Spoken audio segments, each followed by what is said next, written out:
बड़े करुणावान हैं, उनकी करुणा का बखान कौन कर सकता है। और कहते हैं सुखदेव जी खड़े हो गए और शिष्य अपने श्लोकों को बोलते जा रहे हैं, सुखदेव जी पीछे पीछे चलते जा रहे हैं। शिष्यों ने देखा कि हमारे गुरुपुत्र आ रहे हैं और कहते हैं अपने गुरुजी के पास ले गए, व्यास जी के पास ले गए। और जैसे ही व्यास जी के पास गए शिष्य मौन हो गए और जैसे ही मौन हुए सुखदेव जी ने अपने नेत्र खोले तो सामने अपने पिता को देखा, व्यास जी को देखा तो प्रणाम करते लगे। आज व्यास जी बड़े प्रसन्न हैं, जिसको मैं वापस लौटा के ना ला सका उसको कृष्ण कथा ले आई, उसको कृष्ण ले आई। पूछा ये जो बोल रहे थे क्या है, व्यास जी ने कहा यही तो भागवत है, मुझे भी चाहिए। प्रेम से बोलो श्री राधे। विद्यालय में शिष्य का स्थान ऊंचा होता है और घर में पुत्र का स्थान ऊंचा होता है। अब व्यास जी सोचने लगे मेरा पुत्र है तो योग्य, प्रदान करने लायक है और जो मैं दूंगा ये ग्रहण करेगा, लेकिन ये संसार मुझ पे आरोप न लगा दे कि अपने पुत्र को दे दिया। तो कहते हैं जनक जी के पास भेज दिया उनको, पहले प्रमाणित तो हो जाए। जनक जी के पास पहुंचे, व्यास जी ने सूचना भेज दी थी मेरा पुत्र आ रहा है, परीक्षा लेना। द्वार पर खड़े हैं, सूचना पहुंची, जनक जी ने कहा हाँ ठीक है आ रहे हैं, कह दो खड़े रहे। और खड़े हो गए। 1 दिन 2 दिन 3 दिन, कहते हैं 7 दिन व्यतीत हो गए। सुखदेव जी खड़े हुए हैं और खड़े खड़े उनकी समाधि लग गई। हम किसी के द्वार पर जाएं और अगर कुंडी न खोलें, स्वागत नहीं करें तो हमारी व्यवस्था क्या होगी? अहंकार आ जाता है, क्रोधित हो जाते हैं, बोले बड़े आए। लेकिन सुखदेव जी बोले जरा भी परिवर्तन नहीं, खड़े खड़े समाधि लग गई। 7वें दिन जनक जी आए, प्रवेश किया, वार्ता तो अभी भी नहीं की। और कहते हैं जितने दुनिया के ऐश्वर्य हैं सभी उनके लिए उपलब्ध करा दिए जनक जी ने। युवान सेवकाएं लगा दी।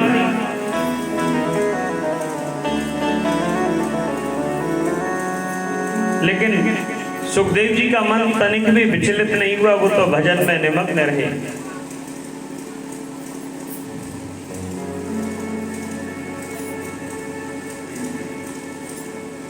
क्योंकि सुखदेव जी तो पूर्ण रूप में निर्विकार हैं। सुखदेव जी राजा जनक की परीक्षा में पास हो गए। जनक जी ने कहा सुखदेव तुम पूर्ण रूप से मुक्त हो, जितेंद्रिय हो, इसमें कोई संशय नहीं है। तुम मेरे शिष्य, मैं तुम्हारा गुरु, और पिता की अपेक्षा गुरु श्रेष्ठ होता है। तुमने अब सब कुछ प्राप्त कर लिया, इसलिए अपने घर जा सकते हो। तुम तो जीवन मुक्त महात्मा हो। सुखदेव जी ने जाने की आज्ञा दे दी। सुखदेव जनक जी ने जाने की आज्ञा दे दी। सुखदेव जी प्रणाम करते हुए बोले गुरुजी दक्षिणा भी तो देनी होती है, गुरु दक्षिणा तो देनी चाहिए। जनक जी कहते हैं तुमने प्रदान कर दी और मैंने ले ली, बस अब तुम जाओ। बोले नहीं, मुझे दक्षिणा तो देनी है। बोले क्या दूं? तो कहने लगे संसार में जो निरुपयोगी वस्तु है वो मुझे प्रदान कर दो। निरुपयोगी, जिसका कोई प्रयोग नहीं, कोई उपयोग नहीं। सुखदेव जी सोचने लगे क्या दूं? सुखदेव जी की दृष्टि मिट्टी पर पड़ी, मिट्टी को उठा करके देने लगे तो मिट्टी कहने लगी मैं निरुपयोगी कहाँ हूं? अरे मुझ में तो गंध है, मैं तो अनाज उत्पन्न करती हूँ। मुझे निरुपयोगी कैसे कह सकते? कोई पत्थर उठा के देने लगे, बोले मैं निरुपयोगी कैसे हूं? मुझसे तो बड़े बड़े भवन बनते हैं, मकान बनते हैं।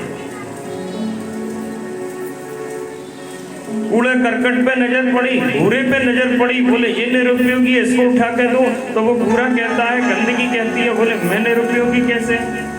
अनेक जीवों का पोषण करती हूं मैं, अनेक जीव वास करते हैं मेरे अंदर।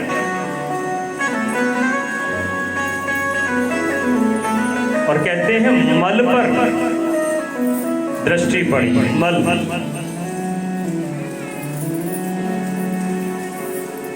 तो मल ने कहा कभी मेरी भी बड़ी प्रशंसा होती थी, कभी लोग मेरी प्रशंसा करते थे, कभी मैं भी सोने की थाली में परोसी गई, लेकिन मैंने मनुष्य का संग किया, जीव का संग किया और आज मल के रूप में परिवर्तित हो गई। जब उसकी वार्ता सुनी तो सुखदेव जी को ध्यान आया कि सबसे बड़ी निरुपयोगी चीज है देह अभिमान, अपनी देह का अभिमान। और कहते हैं इस देह अभिमान को सुखदेव जी ने एक क्षण में छोड़ दिया, दूर कर दिया और अपने आप को राजा जनक के चरणों में समर्पित कर दिया। जनक जी बोले मुझे गुरु दक्षिणा मिल गई।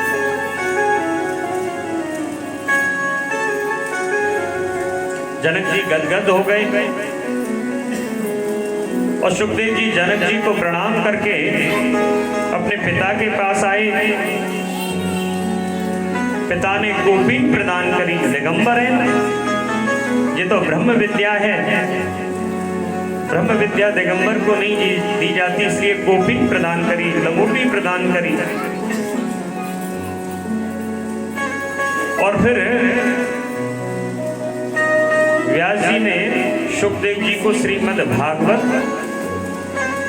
कथा श्रवण कराई, प्रदान करी।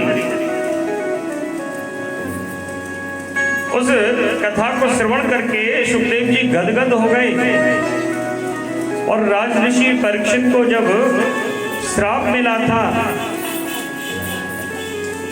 कोई भी निर्णय नहीं कर पा रहा था, उस समय सुखदेव जी ने आकर के परीक्षित को श्रीमद् भागवत की कथा सुनाई और 7वें दिन परीक्षित मुक्त हो गए, वैकुंठ चले गए। तो शौनक आदि ऋषियों ने प्रश्न किया ये परीक्षित कौन है? परीक्षित किसके पुत्र हैं? और परीक्षित को आपने कहा ना 7 दिन में मरने का श्राप मिला था, तो परीक्षित को 7 दिन में मरने का श्राप क्यों मिला?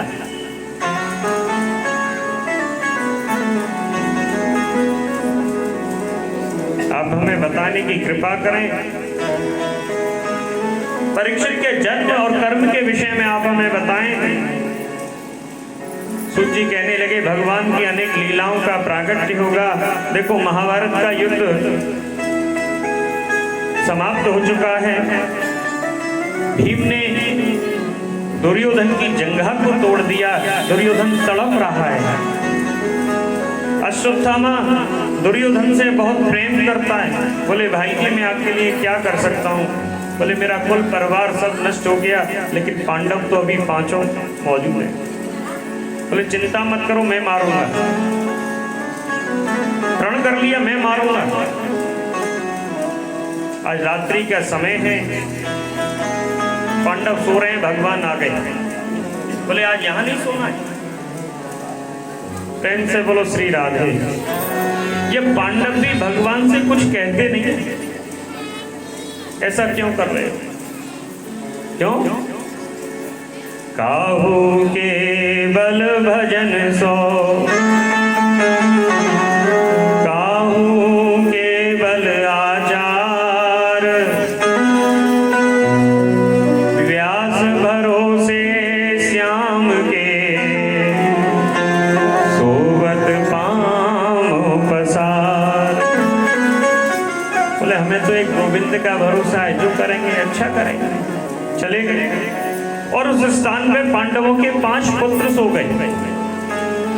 अश्वत्थामा आ गया, पांडव समझ करके पांचों के सर काट करके ले गया और दुर्योधन से जाकर के बोला मैंने पांचों को मार दिया। दुर्योधन बोला जिसको बड़े बड़े रथी महारथी अतिरथी नहीं मार सके उसको तुमने मार दिया अकेले, उन पांचों को? बोले हाँ।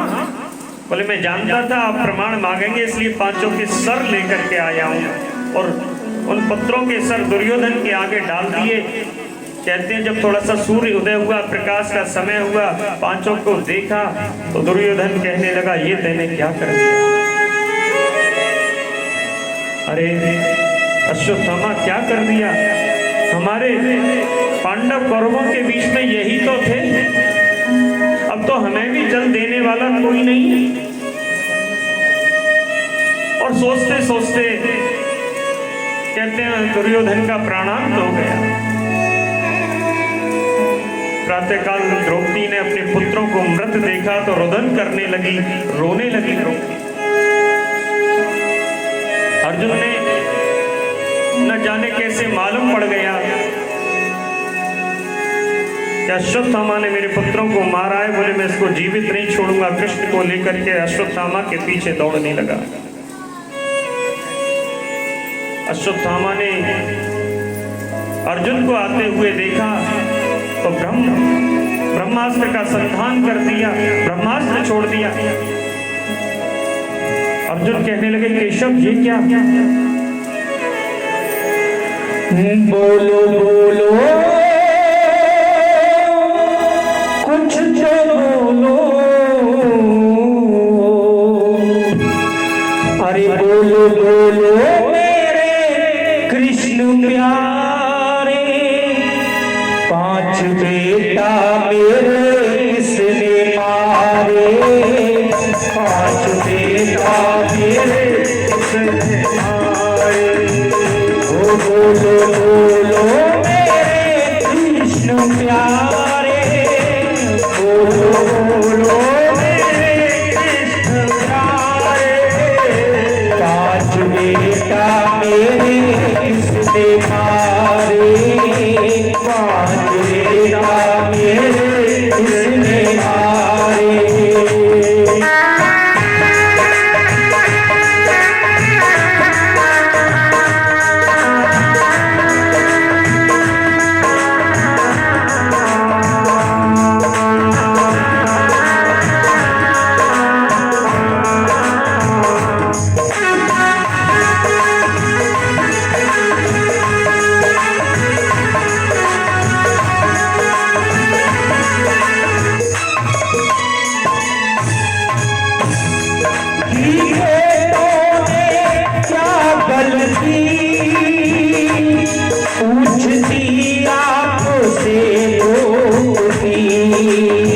ऐसा नहीं आप मेरे पांचों बेटा नादान थे, उनकी क्या गलती थी? क्या गलती पूछती आपसे होती,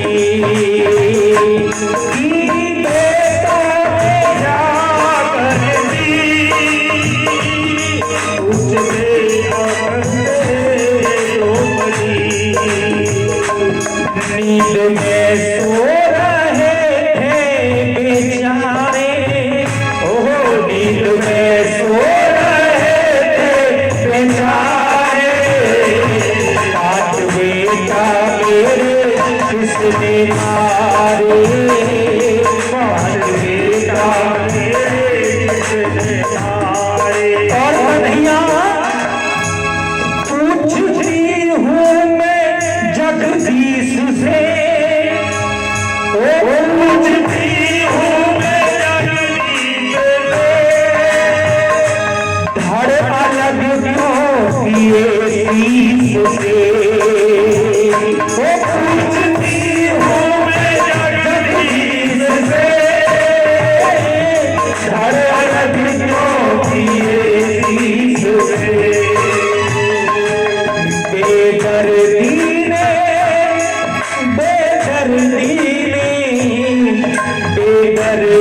ने बादल क्यों भारे, बेटा मेरे किसने मारे, पांच बेटा मेरे किसने मारे।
कहने लगी क्या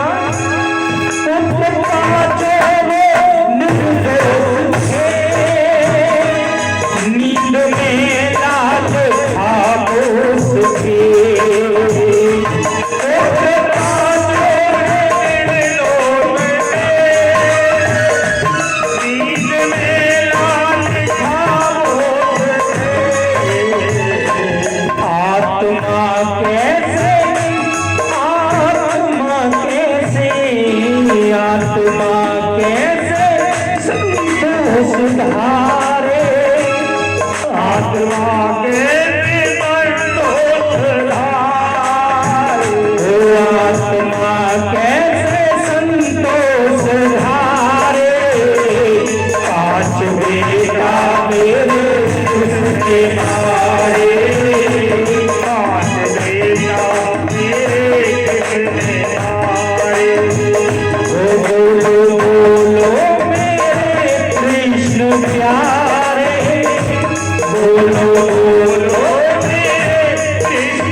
रोने लगी।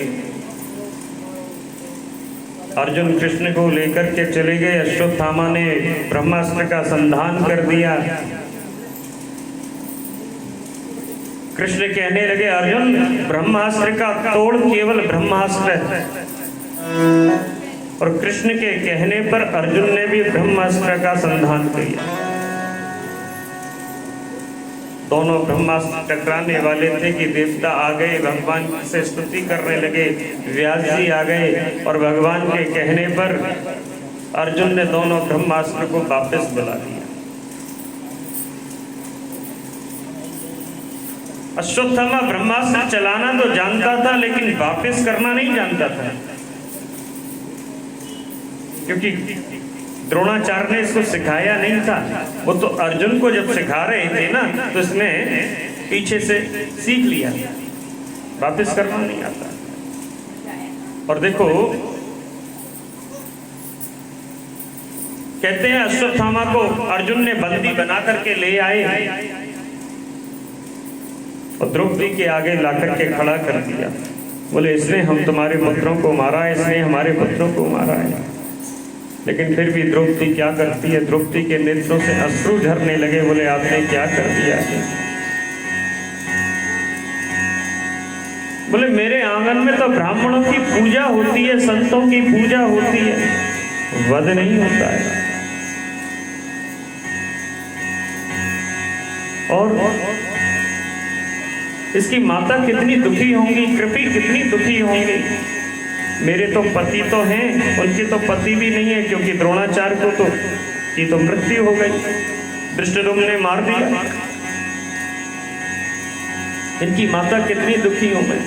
मेरे आंगन में ब्राह्मणों की पूजा होती है, पूजिए विप्रशील गुणहीना, वध नहीं होता है। प्रेम से बोलो श्री राधे। किसी में इतनी करुणा हो सकती है क्या?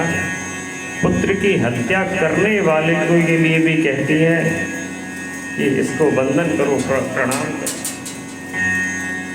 इसीलिए परमात्मा कृष्ण द्रौपदी को अपनी सखी कहते हैं। सखी कोई ऐसे नहीं कहते, इसी कारण से कहते हैं। और शास्त्र कहता है कि अहिल्या द्रौपदी तारा कुंती मंदोदरी तथा पंचकन्या स्मरे नित्यम महापातक नाशिकम। अहिल्या द्रौपदी, अहिल्या गौतम ऋषि की पत्नी, द्रौपदी पांचाली, तारा बाली की पत्नी, कुंती महाराज पांडु की पत्नी और मंदोदरी रावण की पत्नी। बोले जो स्त्री प्रातःकाल इनका चिंतन करती है उसके महापातक दोष नष्ट हो जाते हैं, महासती हैं ये।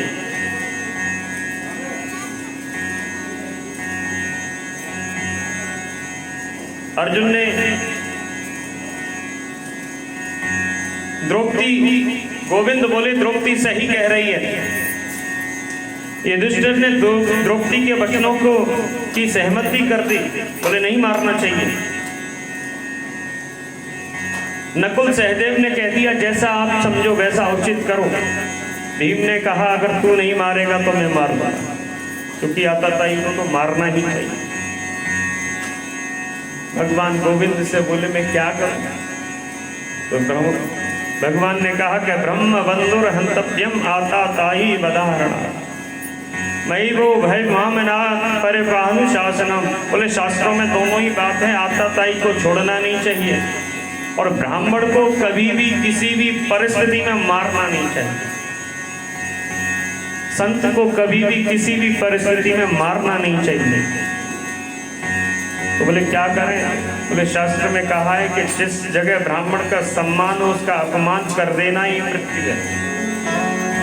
क्षत्रिय को शस्त्रहीन कर देना उसकी मृत्यु है, वैश्य को धनहीन कर देना उसकी मृत्यु है और शूद्र को सेवाहीन कर देना उसकी मृत्यु है। अर्जुन समझ गए और इसके बाल काट दिए, अपमानित करके ढक्के दे करके बाहर निकाल दिया। भगवान की कृपा से महाराज युधिष्ठिर हस्तिनापुर के सिंहासन पे आसीन हुए, राज्य करने लगे। युधिष्ठिर ने अपने भाई पुत्र आदि के लिए तिलांजलि आदि दी और अब गोविंद हस्तिनापुर जाने के लिए उद्यत हैं, जाने लगे। देखो एक पैर तो जमीन पे रखा है, दूसरा पैर रखा है रथ पर, हस्तिनापुर जा रहे हैं कि इसी समय उत्तरा दौड़ी दौड़ी आने लगी। दौड़ी दौड़ी आई उत्तरा और गोविंद के चरणों में गिर पड़ी कि पाहि पाहि महायोगिन देव देव जगतपते नान्यम तद्भयम पश्ये यज्ञ मृत्यु परस्परम। हे गोविंद, हे जगदीश्वर, मैं आपकी शरण में हूँ, मेरी रक्षा करो, रक्षा करो, रक्षा करो। मैं बेशक मर जाऊं कोई परवाह नहीं है, लेकिन मेरे गर्भस्थ शिशु की रक्षा करो। मेरे गर्भ में जो शिशु है उसका आप रक्षण करें। और भगवान ने देखा कि उत्तरा की ओर ब्रह्मास्त्र आ रहा है जिसको अश्वत्थामा ने चलाया था। पांडवों की तरफ भी 5 बाण आने लगे। भगवान ने सुदर्शन चक्र से काट दिया और सूक्ष्म रूप लेकर के उत्तरा के गर्भ में प्रवेश कर गए और कहते हैं गदा लेकर के घूमने लगे, उस बालक की रक्षा करने लगे। और भगवान ने उस बाण को, ब्रह्मास्त्र को निस्तेज कर दिया। प्रेम से बोलो श्री राधे। भगवान का दर्शन हमें कब होता है? जब जन्म हो जाता है, तपस्या करते हैं, भजन करते हैं, जब हमें